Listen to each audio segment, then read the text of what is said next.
여러분 반갑습니다. 이 시간에는 일목균형표 그 한글판, 원전 한글판 내용을 좀 해설을 해 드리려고 합니다. 그 시중에 보면 일목균형표의 일업한 원전, 일목산인이 쓴 책을 그대로 번역해서 출판된 것이 있고요. 저도 일부 입문서 삼아서 쓴 책, 혹은 뭐 다른 저자들이 균형표에 대해서 적은 글들이 있는데, 그 균형표 원전 내용이 상당히 방대해서요. 그리고 서술 방식이 일반 뭐랄까요, 어떤 제가 비유를 하기를 무슨 전자제품 설명서나 법률에서 딱 조항별로 나오고 또 시행세칙이 나오고 쭉쭉 이런 방식이 아니고요. 기본적인 내용은 살짝 적어 놓고 그 다음에는 계속해서 이것을 실제 차트, 실제 그 당시의 지수와 종목 차트를 손으로 하나씩 짚어가면서 해설해 나가는 방식을 취합니다. 그것을 통해서 우리가 이제 그 안에서 기법을 배우라는 거죠. 그래서 이게 그런 방식을 쓰면 이것을 요약해 가지고 다시 추려 가지고 압축해 가지고 해설을 붙여서 책을 써야만 여러분께 전달하기가 쉬워져요. 그래서 이 처음부터 일목을 제대로 하려면 원전을 사보시는 게 맞고요. 그 다음에 저도 썼지만 나머지 책들은 그냥 입문서 정도이고요. 그 외에 제가 뭐 딱히 누구라고 말들은 못하겠지만 그 외에 일목균형표 관련돼서 나와 있는 책들은 보면 원전의 극히 일부거나 아니면 상당히 멀리 벗어나 있거나 좀 그런 것들입니다. 그렇죠. 저는 뭐 어느 것이 뭐 좋다 나쁘다 옳다 그러다 이런 것을 떠나서 어떤 하나의 우리가 새로운 이론을 받아들일 때 그 이론이 누군가에 의해서 창설된 것이라면, 만들어진 것이라면 처음에 그것을 만든 사람이 해주는 강의나 설명하는 책이나 뭐 논문이 되건 그걸 보는 게 가장 정확하죠. 그 다음에 그것을 가져와서 뭐 내 것으로 만들고 내가 그것의 일부를 쓰든 전부를 쓰든 더욱 내가 개성 발전시켜 나간다 할까? 그 부분은 또 그 나름으로 가야 되고요. 아무튼 균형표 원전 내용을 지금부터 말씀드릴 텐데, 이 책은 제가 직접 참가하고 번역 감수로 되어 있기 때문에 저작권하고는 아무 상관이 없습니다. 걸리질 않습니다. 여기 보면 제 이름이 여기 나옵니다. 그리고 일목균형표, 이 책은 이레미디어 출판사에서, 여러분 이건 책 광고가 아닙니다. 간접적으로 광고처럼 보일 수는 있는데 광고가 아닙니다. 그냥 소개를 하는 겁니다. 그리고 책 내용을 제가 강의를 해드리려고 하는 것이고요. 그 일목산인, 이지목산진, 호스다 고이치 본명, 이 자손에게로 저작권이 지금 가 있어요. 상속이 되어서 가 있죠. 그래서 이레미디어사에서 정확하게 일목산인 자손한테서 이걸 라이센스를 따왔다 그래야 되나요? 저작권을 가져와 가지고 정식으로 국내에서 출판한 책이고, 거기에 이제 제가 이렇게 아무튼 균형표 이 책이 나온 지가 이제 2011년이니까 거의 9년, 이제 만 10년이 돼 가는데, 이걸 출판하는 과정에서 이제 제가 또 국내에서 이미 2001년부터, 그러니까 이 책이 나오기, 한글판이 나오기 전 10년 전에 2001년에 저는 저 혼자서도 일본에서 원전을 구해 와 가지고 아무튼 뭐 번역을 해서 공부를 하고 뭐 TV나 신문지상이나 뭐 곳곳에서 뭐 강의도 하고 했습니다만은, 그런 인연으로 해서 이레미디어하고 같이 이렇게 이야기가 된 것이고요. 그래서 책은 일목균형표 책은 여러분 일목산인이 쓴 일목균형표라고 하는 1969년도에 나온 책이 있고요. 71년에 나온 완결편이 있고요. 그 다음에 주봉, 주간편, 그 심리랄까, 그 형보편, 그리고 이제 제5권이 종합편이에요. 6권이 종합편 후편, 제7권이 진기능편이라고 전체 7권을 이분 이 책을 쓰셨고요. 나머지 신문이 발표한 자료, 그 다음에 어디 뭐 논문처럼 나간 것들, 이런 것들 제가 다 구해와 가지고 이제 공부를 했는데, 국내는 요 4권만 나와 있고요. 일본에서도 재발간은 이 4권만 되어 있습니다. 나머지 5, 6, 7권은 전부 나온 지 이제 40년 넘어가지고 전부 다 절판돼 버렸습니다. 그래서 저도 이건 조금 뭐 가외의 이야기입니다만은 그 나머지 책을 기왕에 공부한 거니까 가져오려고 이제 백방으로 노력해가지고 다 가져왔습니다. 구해가지고. 이게 종합편집 제 5권입니다. 이 하드 케이스에 이렇게 딱 들어있고요. 그 다음에, 예, 이번에 일목산인이요. 사진이 너무 작게 나왔는데, 갔을 때, 일본에 가가지고, 일본의 일목산인 3세, 손자, 그 다음에 2세 부인, 며느님, 이렇게 만나가지고 일목산인 이 사진도 가져오고 했는데, 제가 출판사에다가 주고요. 원본을 좀 못 받아왔네요. 호소다 고이치 옹입니다. 1898년에 나서 1982년에 돌아가셨습니다. 그 다음에 예, 원전들 모양이 이렇고요. 본 내용으로 바로 들어갈게요. 근데 일목균익 원전이 좀 특징이 그 원전이 있고요. 그 옆 따로 이제 이렇게 부속 차트들이 이렇게 있습니다. 차트들이 굉장히 커요. 큰 건 뭐 신문전지 크기고 이렇게 이제 종목들이 있죠, 그죠? 예, 이런 차트들을 이건 석장짜리입니다. 예, 이 시세가 이렇게 움직여간 것을 예, 이걸 쫙 펴놓고 책을 읽으면서 이제 손으로 짚어가면서 공부를 해야 돼요. 그래서 시간이 많이 걸립니다. 이건 아닙니다. 예, 이런 차트들이 막 들어 있습니다. 1권이고요. 2권에 가면 이런 이건 주봉 차트고요. 제가 이제 스캔을 떠가지고 이렇게 가지고 있는데 뭐 이런 건 아니고요.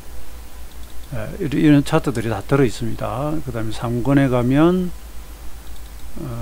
예, 또 이런 차트들이 있고 4권에는 또 이런 차트 제가 뭐 공부하느라고 막 써서 그렇습니다. 5권 종합편에 가면 또 종합편에 뭐 이런 차트들이 막 나오고요. 그 다음에 예, 6권에는 6권대로 또 이런 뭐 차트들이 있고요. 이게 종합편 후편이라고 되어 있습니다. 제 7권은 진기능편이라고 예, 안에 또 차트 이런 차트들이 들어 있고요. 그러니까 이걸 보면서 이제 5권부터는 차트가 크기가 좀 작아요. 한 A4 용지 정도 되나? 예, 이렇게 되어 있고, 예, 2권이나 여기는 뭐 거의 뭐 큰 건, 신문 전지 정도 되나요? 제일 큰 게 전지 정도 되나? 이 차트가 커요. 이 차트가 가장 큽니다. 일봉 676일 이상이 이렇게 들어가 있는 차트인데, 예, 이런 걸 옆에 펴놓고 공부를 해야 됩니다. 자, 그래서 제가 이제 기능표 원전 실제 내용으로 제 1권으로 갈게요. 우선 1권 앞부분에서 일목산인이 쓴 글을 좀 읽어보면서 이 양반이 어떤 뜻을 가지고 생각으로 균형표 이론을 만들고 그 다음에 이제 이 이론을 발표를 하는지에 대한 기락적인 소개가 있으니까 지금 이 시간에는 이걸 좀 하겠습니다. 이 앞에, 그러니까 이건 이제 1969년입니다. 소화 44년. 이때 이제 이 책을 처음으로 발표하면서 쓴 글이고요. 이 책이 이제 세월이 지나서 일본에서 재발간될 때 일목산인 2세가 쓴 글. 그 다음에 한글판에는 일목산인 손자가 또 한글판을 내면서 쓴 글. 예, 이런 글들이 있는데요. 그건 뭐 다 무시하고, 무시가 아니라 다 넘기고요. 예. 들어가기 전에 제가 이것 잠깐 한번 보여드릴게요. 한글판 서문에 보면 일목산인 손자가 쓴 글이 나옵니다. 조부 일목산인께서 일목균형표를 출판하고 한 40년이 되었고 돌아가신 지도 30년이 경과됐다. 이 글을 쓸 때가 2011년이에요. 또 근 10년 전입니다.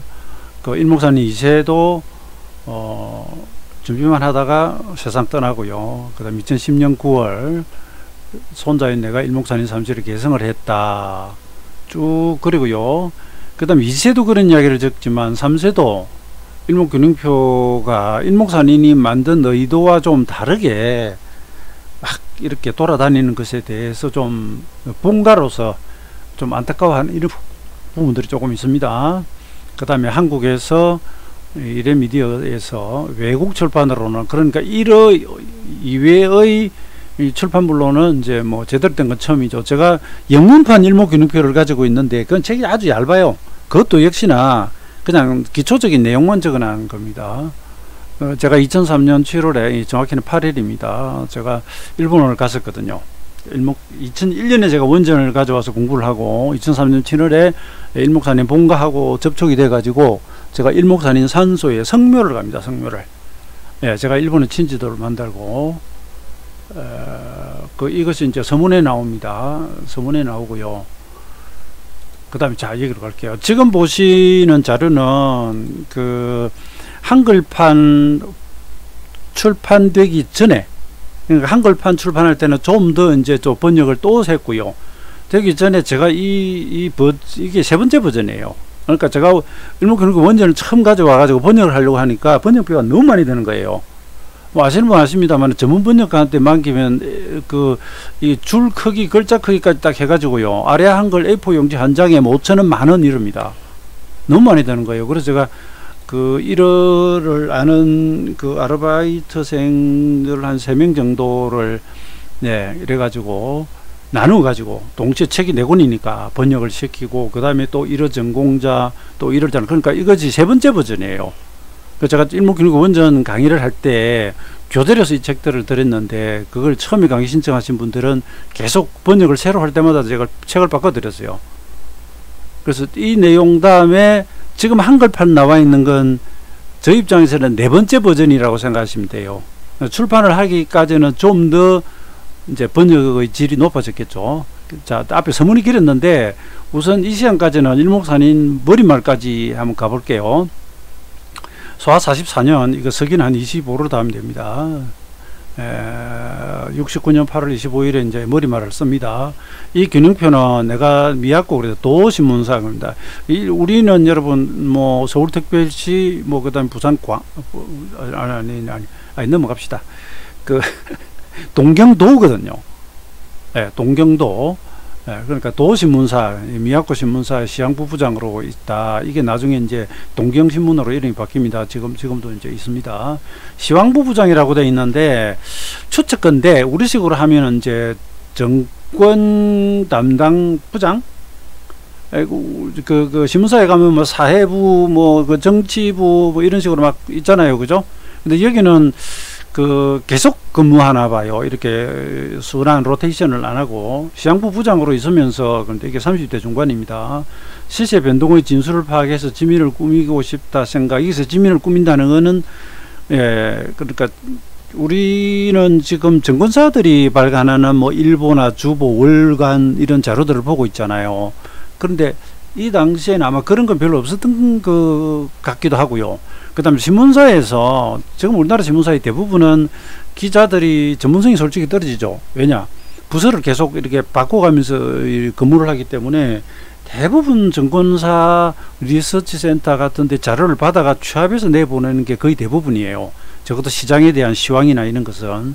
근데 일목산인은 직접 그러니까 이론을 만들고 시장을 분석해서 그걸 기사로서 내보내면서 투자자에게 도움되고 독자에 도움이 되고 그 독자들을 신문사를 이끌게 하는 그런 효과를 노린 것으로 보입니다.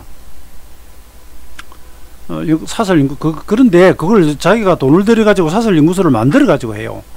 오래된 고심에서 소화 10년, 미야코 신문지상에 신동전환성인데 소화 10년 같으면 1935년입니다. 이론은 32년부터 36년까지 개발되었는데 35년부터 쓰기 시작합니다. 신도전환선. 이게 이제 종목 이름입니다. 그러니까 우리를 보면은 삼성전자 전환선 이런 식으로 그죠? 발표를 했다. 당시에 이제 신문사 시황난이 이제 아주 충실했다. 높은 평가를 받았다. 그런데 그것은 지금 나이 한 60 이상 된 사람이라면 기억하지 나머지는 잘 모를 것이다. 그럽니다. 왜냐? 이 글을 쓰는 현재 이미 또 이거 발표하고 난 지 30여 년이 흘렀잖아요. 약 34년 이 정도 흘러가지고 지금 책을 쓰고 있거든요. 이분이 1898년생이니까 7순이 돼가지고 쓰는 거니까요. 30대 때 썼던 이야기를 합니다. 그래서 미야코 신문사 시향부의 전성기는 소화 15에서 6년, 1940에서 41년입니다. 이 직후에는 이른바 일본식 표현이라면은 대동아전쟁, 2차 세계대전으로 들어가면서 일본 정치가 이제 문을 닫거든요. 그리고 이제 전쟁 중에 도고신문사는 동경신문으로 이름도 바꿔서 아마 독자 여러분들은 잘 모를 것이다. 뭐 이 이야기예요. 균형표 제작은 극히 간단하다. 그래서 제작 방법은 극비로 했다. 그러니까 내가 열심히 돈을 엄청나게 들여가지고 개발한 것이니까 안 알려주죠. 그러니까 시황을 적되 뭐 구구절절히 설명할 필요가 없는 것이죠. 그 다음에 종전후, 그 다음에 한국 유교 사변 중에 소화 25년에 친구의 간절한 희망에 따라서 3명한테만 전수를 했다. 그러니까 신문에 이제 이렇게 그 시황을 쓰는데 기가 막히게 잘 맞았다고 해요. 그래서 시황의 요코전화라고 이런 칭호도 듣습니다. 요코전화가 우리나라 지금 천하장사죠. 일본 스모 씨름에서 가장 최고수가 요코전화죠. 그죠?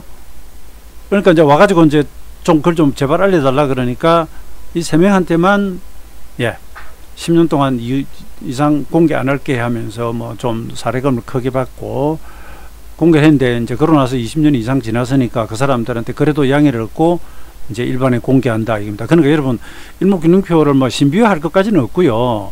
균형표 이론을 일목산인이 1930년대에 만들고 그것을 시황을 계속 써오고 하면서 딱 3명한테만 그 뒤에 알려주고 계속 비밀에 붙이다가 1969년 이분 이제 70세 정도 돼 가지고 여기는 원고에 안 나오는데 이거 참 살 붙이는 이야기가 많아지죠.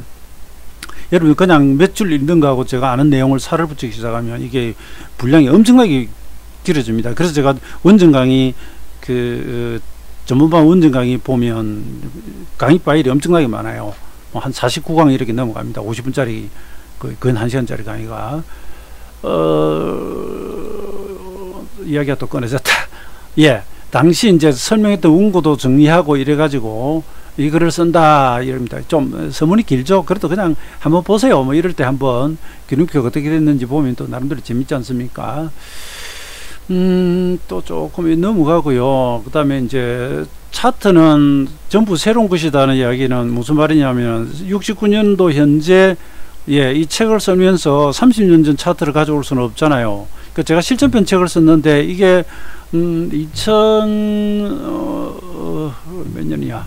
2003년 5년도에 차트가 다 들어가 있어 가지고 제가 강의용 교수로만 하고 지금 아직 출판을 못하고 있습니다. 당시에 출판을 하려고 하다가 출판사 사정으로 미뤄졌는데 그래도 시간이 좀 흘러 가지고 차트가 이제 다 몇 년 지난 것처럼 돼 버리니까 그 다음에 넘어갔고, 이런 부분들은 이제 일목산인의 시장에 대한 생각이 나옵니다. 시세는 움직일까 움직이지 않을까, 움직이면 올라갈까 내려갈까. 제가 저 밑줄을 좀 치면서 갈까요? 시장은 그렇게 보면 간단하죠. 올라가거나 내려가거나 동하거나 부동하거나, 그죠? 간단한 것이다. 간단한데 실제로 해보면 어렵다는 거죠. 그 다음에 신문, 잡지, 방송 이런 데서 막 여러 사람들이 의견을 내고 차트도 나오고, 그러니까 당시 이 글을 쓰던 1969년도 당시에도 상당히 많이 나오고 있다는 이야기죠. 그죠? 여러 가지로 연구도 하고 뭐 복잡하다. 그래서 여러 가지를 많이 한다는 것이 나쁜 것은 아니지만 아무리 연구해도 그것을 복잡하게 해서는 안 된다. 그것에 의해서 더 단순화시키는 것이 중요하다. 근데 일목균형표를 공부하시다 보면 이게 좀 이율배반처럼 들려요. 왜냐? 근데 그것은 시장 자체가 복잡해서 그래요. 어려워서 그래요. 어려운 놈을 잡아내려고 하다 보니까 시간도 보고 가격도 보고 파동도 보고 심리도 보고 괴선도 보고 추세도 보고 파동했나? 그죠? 이렇게 되는 거예요. 집을 하나 짓는데 그죠? 터 다져야 되고 벽 세워야 되고 지붕 중요하죠. 이게 벽이 아니라 저 내력벽 같은 거, 그죠? 지탱을 해야 되니까. 그러고 나면 안에 인테리어 해야 되고, 그죠? 전기 넣어야 되고 수도 넣어야 되고 뭐 가스 넣어야 되고요. 그렇잖아요.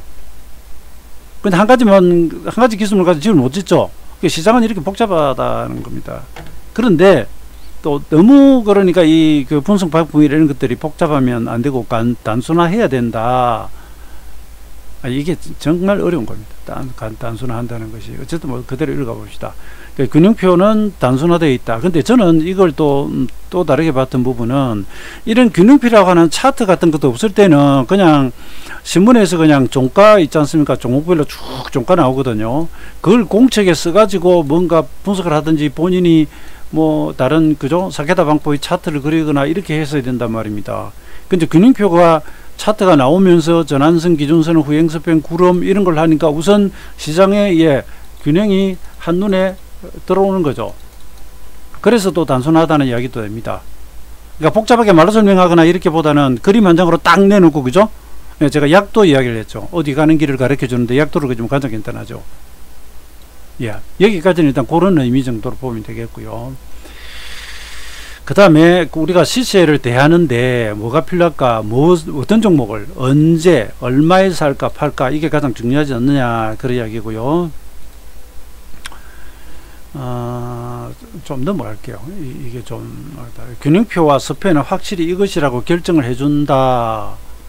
그 다음에 이 주식이 좋다라고 생각해도, 그죠? 야, 이 저평가다, 좋다, 업황이 좋다, 실적이 좋다, 이렇게 하더라도 들어보면은 좀 시장에 따라서는 못 가고 있는 경우도 있거든요. 이것을 과연 언제 출발할까? 시간.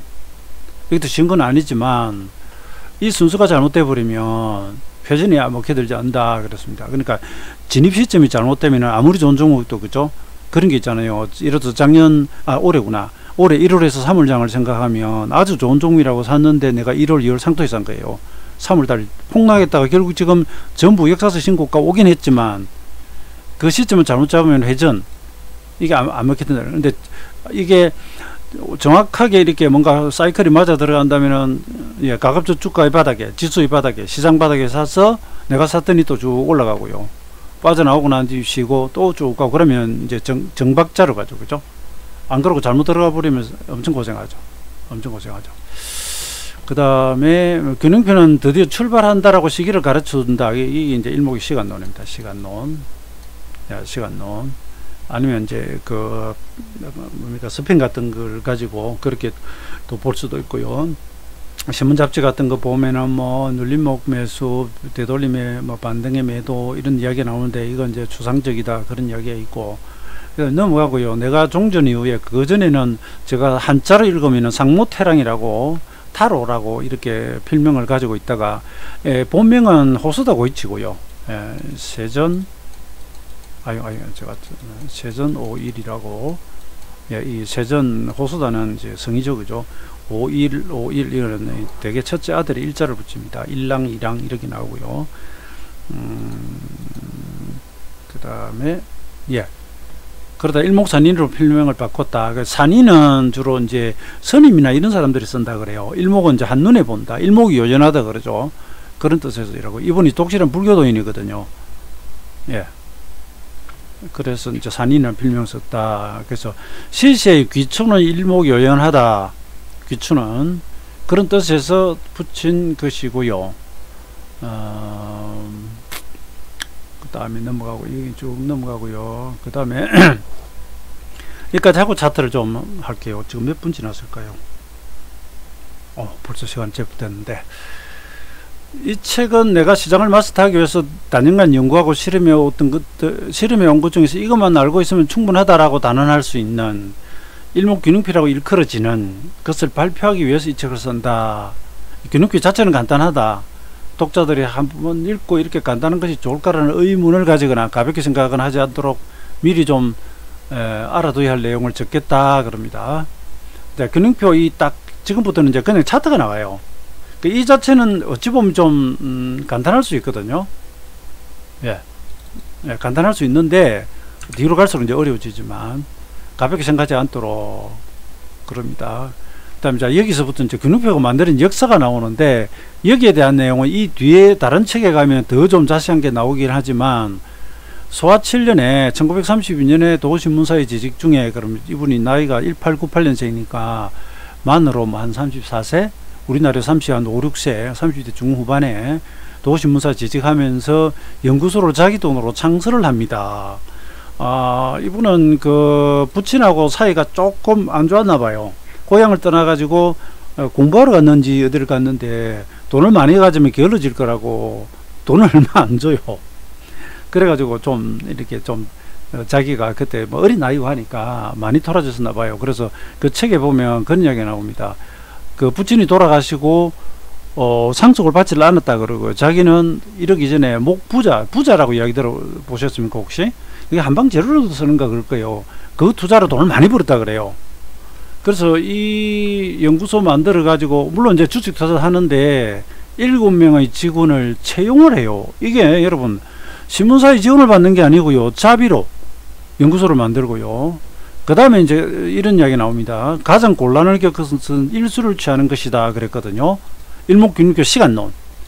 그리고 일목균인표의 전환선, 기준선, 후행서편, 선행서편 할 때 이제 9다, 26이다 숫자들이 나오죠. 그 숫자를 정하는데 굉장히 어려움을 겪었다. 그래서 동서고금의 문항과 변화를 섭렵을 했다 그러거든요. 그래서 그 전체 개발 기간 동안 이게 좀 책마다 조금 차이가 있는데 동경대생 아르바이트생을 3만 명을 동원했다도 있고 수천 명을 동원했다도 있고 한데 그 하루에 한 3명, 4명, 5명 이런 식으로 해가지고 거의 만 5년 정도 쓰면 연 인원이 몇만 명이 돼버리긴 해요. 근데 뭐 그 숫자에 연연하기보다는 그러니까 그때는 여러분 컴퓨터도 없고 이럴 때 아니에요. 그러니까 사람을 아르바이트생 그러니까 7명의 연구원 외에 알바생을 고용해 가지고 전 종목 차트를 그래프를 그리고요. 그리고 제가 이제 이야기를 막 붙이는 거예요, 여러분. 이게 이제 그 먼저 공부한 사람이 전해주는 장점이기도 하죠. 너무 이제 살이 붙으면 지루할 수는 있는데 그냥 이럴 때 한번 들어두세요, 그냥. 저도 적당히 살을 붙일게요. 제가 알고 있는 읽었던 내용 그대로. 그러니까 여러분 이 보세요. 글을 쓸 때도 그렇고요. 뭐 이런 이론을 만들 때도 처음부터 아예 확고한 아이디어가 있으면 바로 그쪽으로 매진해 버리면 되잖아요. 근데 그렇지 않을 때는 어떻게 하죠? 원고지를 썼다 뜯고 썼다가 뜯고 썼다 지우고 이쪽으로 접근해보고 저쪽으로 접근해보고 수많은 시행착오를 거치겠죠. 그래서 이분이 한 1년여를 그렇게 어찌 보면 시간을 허비를 했다 그래요. 그러다가 그 전에 우선 시세에 시간 리듬이 있다는 것은 이미 알았다고 했고요. 본인이 그걸 투자를 하면서 이미 자기가 알았다 그래요. 그런데 그것을 이제 정립을 해야 되고요. 그 다음에 이론을 만드는데 어려움을 겪으니까 버리고 어디로 가느냐? 철학으로 가요. 철학이라고 하는 것은 인간의 사유, 이런 것을 보여주기도 하지만 궁극의 진리를 탐구하는 것이 철학이잖아요. 그래서 거기서 이제 칸트의 선험성을 만나고요, 해결의 변증법을 만나고 막 이런 순서로 쭉 갑니다. 가다가 이제 그 뭐 베르그송 이야기도 나오고, 그다음에 뭐 노자도 나오고 다 나와요. 그러니까 그게 여러분 무슨 주식 공부하는데 노자가 왜 나오느냐 그럴지 몰라도, 그러니까 주식 시장을 연구를 하다가 일단 두고요. 이 진리를 찾아서 접근을 하는데 어느 것이 좋을까 하면서 철학적으로 접근을 하는 거죠. 왜? 철학이 진리를 탐구한 학문이기도 하니까. 그래서 심지어 그 작용과 반작용의 뭐 물리법칙 같은 것도 나오고 그럽니다. 왜? 시세의 움직임이 한편으로 보면 거의 도통하는 이런 선수련하는 경지 같기도 하고, 한편으로 보면 물리법칙처럼 가기도 하고. 그래서 완성은 불교의 종교 철학, 전생, 현생, 미래, 후생, 삼생론, 거기서 이제 완성을 했다고 하는데, 이제 이 한 줄에 제가 엄청나게 살을 붙여버렸습니다. 그 기기를 구한다 2년여 일수를 소비를 했다. 근데 이 일수는 수많은 문헌을 통해 가지고 각 종교나 나라나 특정한 것에서 나오는 여러분 주기 있죠. 중요한 시간, 그런 것들을 막 찾고 가져오고, 전부에게 그래프를 그리거나 이러면서 일종의 최적화를 시켜본 거죠. 그래가지고 찾아낸 숫자 결국 9예요. 9를 기본으로 한 거예요.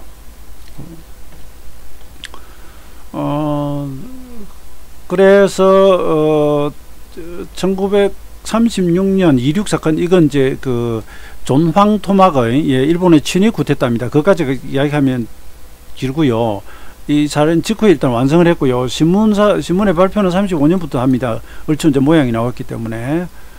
완성보다 1년 앞섰다. 그 다음에 당시에 일본의 동경에 정권가 그쪽에서 연구소를 하고 있었다고 하는 건 이 가츠다시라고 하네요. 여기 연구소하고 본인이 설립한 연구소하고 이 둘이 전부이다고 해요. 그 다음에 26 사건은 이거 친위 쿠데타입니다. 존황 토막입니다. 자기들은 이게 천황이잖아요. 천황을 존 올리고 토막은 막부를 치는 겁니다. 메이지 유신이 지나도 아직은 일종의 이제 군부라고 할 수도 있고 지역의 실세라고 할 수도 있고요. 그 힘을 발휘를 하고 있으니까 이걸 치고요. 일본의 왕을 올리기 위해서 친위쿠데타를 벌립니다. 근데 그 점에 발표를 했고, 이분이 또 이 쿠데타 터지기 전날 밤인지 당일인지 부서 부원들을 모아놓고 터진다라고 예고를 했다고 해요. 일목균형표의 변화일을 가지고. 자, 이건 넘어갈게요. 이런 그런 이야기 쭉쭉 들어가면 재미있습니다. 그 다음에 균형표는 상세하게는 균형전환법이다. 그래서 균형전환법, 여러분 균형전환법의 균형이 뭘까요? 실제는 매도와 매수의 합치점에서 우리가 경제학 언론 들어가면 제일 앞에 나오잖아요. 공급과 수요 곡선 해가지고 이 가격 결정하는 거죠. 수요와 공급이라고 하는 거 한편으로 보면은 매도와 매수라고 하는 이 양 세력의 합치점에서 거래가 이루어지잖아요. 얼마에 팔래? 얼마에 살래? 얼마면 내가 살게? 오케이. 땅땅. 그럼 이게 가격이에요. 근데 이 가격이 이제 올라가고 내려가고 하는 것은 이론적으로는 매수세가 강하면 올라가고요. 매도세가 많으면 내려가겠죠. 그죠?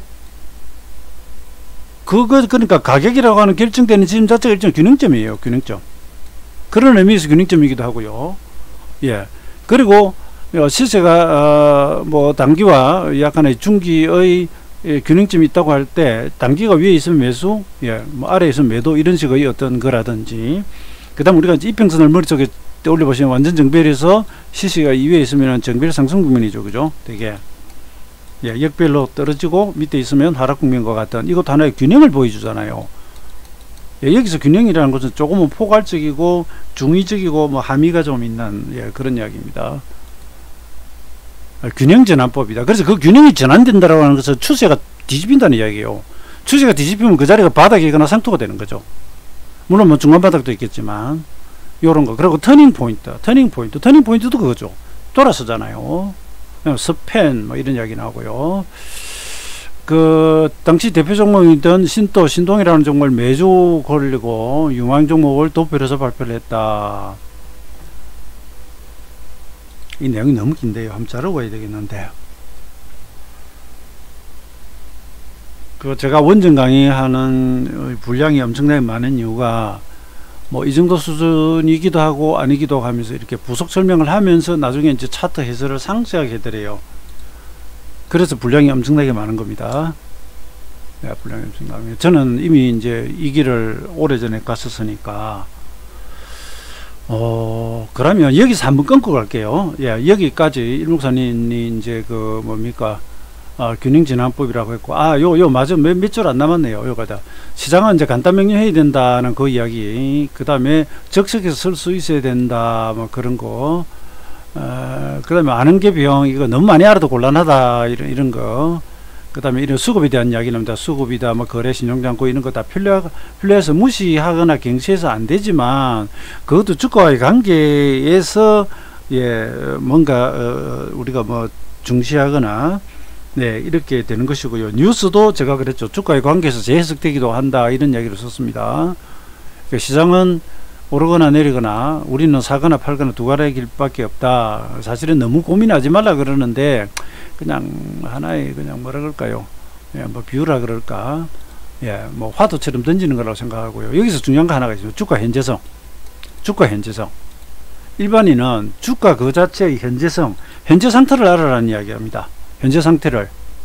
이걸 뭐 또 어설프게 비유를 하자면 내가 병원에 갔는데 의사분이 직접 뭐 문진을 하든 타진을 하든 아니면 이제 각종 첨단기기를 동원을 해가지고 이 사람의 현재 상태가 어떤가 딱 진단을 하잖아요. 그죠?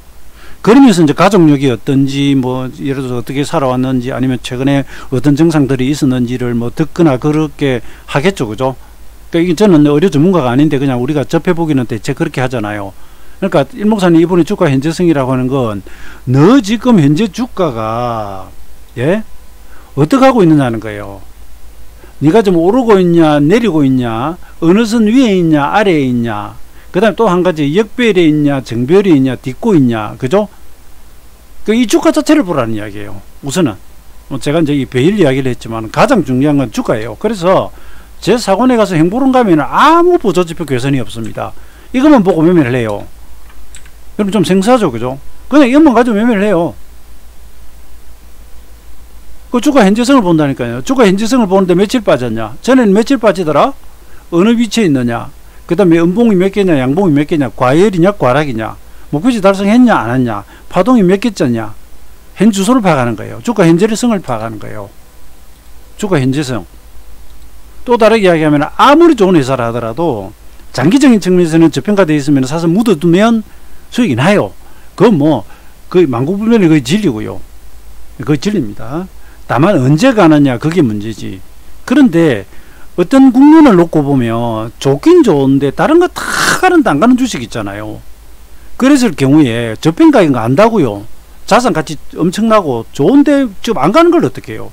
근데 다른 쪽에 잘 가는 주식이 있다면 사실은 지금 가고 있는, 가는 말에 올라타고 움직이고 있는 기차를, 열차를 타라고 하잖아요. 그죠?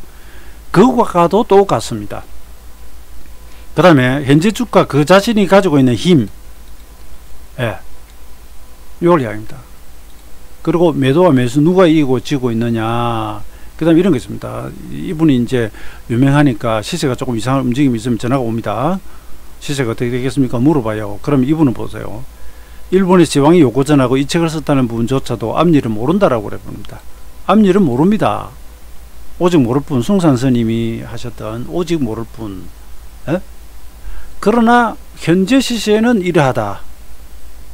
현재 시세의 국면은 이러하다. 이 현재성이 방향을 바꾼다면 며칠 사이 이런 경과를 거쳤기 때문에 이런 식으로, 예, 그러니까 이분조차도 앞일에 대해서는 이렇게 함부로 사실은 말을 잘 안 하는 것이고요.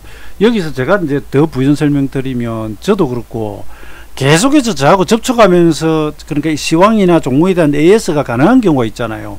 제가 뭐 계속해서 가이드를 하고 있다든지, 예, 그럼 또 좀 나은데 아닌 경우에 그냥 어쩌다가 제가 지금 이 녹화하고 있는 이 내용도 불특정 다수가 보신단 말이에요. 시황은 아니지만 여기서 제가 이제 시황을 하면서 시세 얼마까지 갑니다, 무조건 갑니다, 뭐 지금 모조리 다 파세요 그랬는데 그대로 되면 다행인데 그게 아니다, 속임수였거나 더 가버린다 그랬을 때 제가 부랴부랴 나서 가지고 아닙니다, 지금 보니까 좀 더 갈 것 같아요, 예? 아직 팔지 마세요, 아니면 팔았다가 다시 사세요, 다시 전달을 불특정 다수가 계속 제 이야기를 듣고 있는 것도 아닌데, 이분도 마찬가지로 어디서 전화 와가지고 물어볼 때 화가 내주기 없죠. 왜냐하면 저는 이걸 또 살을 붙이는데, 어떤 사람이 저 사람이 시세가 굉장히 잘 보더라라고 하는 믿음이 강하면 강할수록, 그죠? 그 사람은 10번 중에서 3번 틀렸는데 그 3번 중에 한 번에 걸려들었지만 70% 확률, 80% 확률이면 굉장히 잘하는 거잖아요. 근데 재수 없으면 이야기를 듣고 간 그 사람이 들었을 순간은 10번 중에서 틀리는 2번 내지 3번이에요. 근데 이 듣고 간 사람이, 야, 저 사람 진짜 시세 귀신같이 보더라. 그러니까 완전히 믿고, 그죠? 예, 상투다 혹은 더 간다 그래. 그 말만 믿고, 반대로 가는데도, 아니야, 좀 이러다 말겠지, 저 사람 말이 맞을 거야, 저 사람 굉장히 잘 보더라고, 이래버리면 낭패나는 거죠. 그것을 이야기해 준 사람은 시장이 달라지면 다시, 예? 태도 바꿔가지고, 군자 표변이라고 했잖아요. 바꿔가지고 가는데, 그걸 이야기를 들은 사람은 못 그럴 수가 있죠. 저는 이 이야기의 살을 저가 그렇게 하거든요. 앞일을 모른다. 예. 아마 그런 식으로도 좀 이해를 하셔도 될 것 같고, 실제 시세는 그죠? 예. 5분 뒤에라도 갑자기 무슨 일이 틀릴 수도 있는데, 다만 현재까지 흘러온 것을 가지고 이렇게 될 것이다라고, 예, 추정하거나 하나의 뭐 경우의 수, 예, 시나리오를 짜놓고 이제 가는 정도고, 이게 조금은 하려고 했는데 이야기가 그러지니까 예상하지 마라. 예상과 예측은 여러분 다릅니다. 균형표에서는 뭐 예측 투자하지 말라고 하는데 예측이 전혀 없을 수는 없습니다. 여러분들이 시장을 보면서 지금 매수를 한다 그러면 그냥 삽니까? 이 주식은 오르겠다는 생각이 드니까 사는 거 아니에요. 거기는 예측이 분명히 들어갑니다. 예측이 들어갑니다. 예측 없이 한다면 그냥 찔러버리는 거예요. 예, 그냥 뭐, 홀짝 동전 던져가지고 앞 나오면 사고 뒤 나오면 팔고, 그죠? 그건 예측이 아니잖아요. 그치? 이 예측은, 일목균형표에서 말하는 예측은 한자는 좀 다르지만 뭔가 측정하는 도구, 기준을 가지고 하는 것을 예측이라고 보고, 예상은 그냥 상상이에요. 뭐 오르겠지 뭐. 놔두면 되지 않겠어? 이런 거예요. 기준도 없는 거예요. 그 예상 안에 물론 자기의 경험이나 이런 측정이 좀 들어갈 수는 있는데, 그 들어가면 예측으로 가요. 균형표는 아주 특별한, 예, 예, 그런 가지고 하면 이제 예측이라고 하는 겁니다. 예상은 희망론적으로 되기 쉽다 그랬고요. 예측을 했으면 틀리더라도 그죠? 내가 이런 경우에 이런 조건 하에서 이렇게 봤는데 틀어졌다? 달라졌구나. 뭐 수급이 달라졌다. 뭐 지지선을 지금까지 잘 타던 지지선을 이탈해 버렸다든지, 예, 뭔가 변화가 있으면 그죠? 그 직전에 열심히 연구하고 조사해 놓았던 사람은 뭐가 지금 달라지는지를 빨리 알 수 있고 빨리 대응이 가능하죠. 예, 아무튼 이분은 뭐 예상하지 말고, 예, 예측. 근데 예측을 하지만 여기 보세요. 미래에 대해서는 함부로 확언을 하지는 않잖아요. 예, 그런 것들이고요. 그죠. 예측이라고 하는 이상 미리 헤아려 볼 수 있는 근거가 있어야 된다. 근거가 없으면 안 된다라고 하는 것입니다.